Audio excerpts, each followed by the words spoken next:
So I came across Muruganatham's story while researching a column for the Times of India, and it immediately gripped me. So here was a man who saw a problem. He saw his wife using a rag cloth instead of a sanitary pad as they could not afford it. He said that the rag cloth was so dirty that he would not use it to clean his bicycle. And then he decided that he would make a low-cost sanitary pad for her. He had many obstacles in this path because first he didn't find any women, since it's a taboo subject, who would help him test out these sanitary pads that he made. So eventually, and I think this was what really gripped me, he decided that he will test it himself. And he put a sanitary pad between his legs. He got a plastic packet of blood and a pipe connected to it. And he went around cycling everywhere with blood dripping between his legs, seeing whether his pad would leak or not. What an amazing story. And didn't he get... I thought it was a remarkable story. And when it was known he was doing this, though, he got a lot of criticism. I guess he embarrassed some of his family and friends. He was ostracized from his village, his wife left him, his family deserted him, and but he didn't stop, he persevered.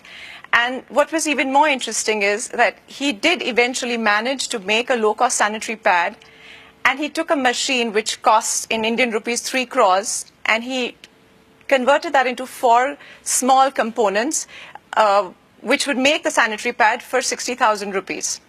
And is that now used? Yes, it's used, and what he does is he sells these machines only to NGOs and women's organizations. So not only do women get a cheap sanitary pad, but they also get a way of earning a livelihood. So I thought this was a story that really needed to reach every household in India and perhaps globally, because I think the taboo around menstruation is not just in India, it's a global problem.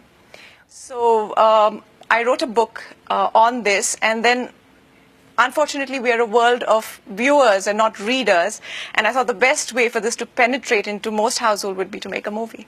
And when you approached him, thinking about everything he's gone through, being criticized or ostracized, was it hard to persuade him to become the subject of your film? I think he was very reluctant at first. I kept pursuing him, and he wouldn't take my calls. And eventually, I met him for the first time in London because he finally, I would call him every single day, wherever I was in the world. And this went on for months. And he finally took my call and he said, I can't meet you because I'm in London. And I said, I'm on the outskirts and I'll drive down right now. And I met him and I managed to persuade him that his story needed to be shared.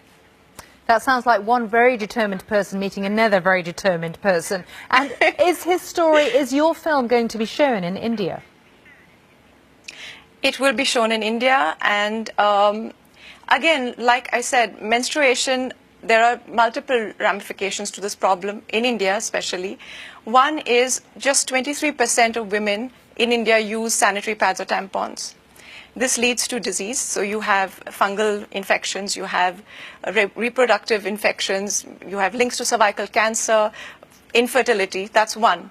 The other thing is we talk about women's empowerment, but the problem is that research is showing us that 20% of schoolgirls drop out once they begin menstruating because they can't afford sanitary pads. For a while, I thought that this was just a problem in my country. And I recently discovered that it's a problem even in England. There's a survey in Leeds where they found that girls from low-income households were dropping out of school because they could not buy sanitary pads. It's such a basic thing, Twinkle, isn't it? It's such a basic thing about being able to get a cheap sanitary pad for the time in the month that every girl has. Exactly. And then the other thing is the tax, For some strange reason, India has 12% GST tax on sanitary pads, which is shocking. Apparently, there are no taxes on brooms, so I think they feel that women should keep their houses clean, but it's not as important to keep themselves clean. I can't understand. America in many states has taxes on sanitary pads, doesn't have it on Viagra. Again, I don't understand that.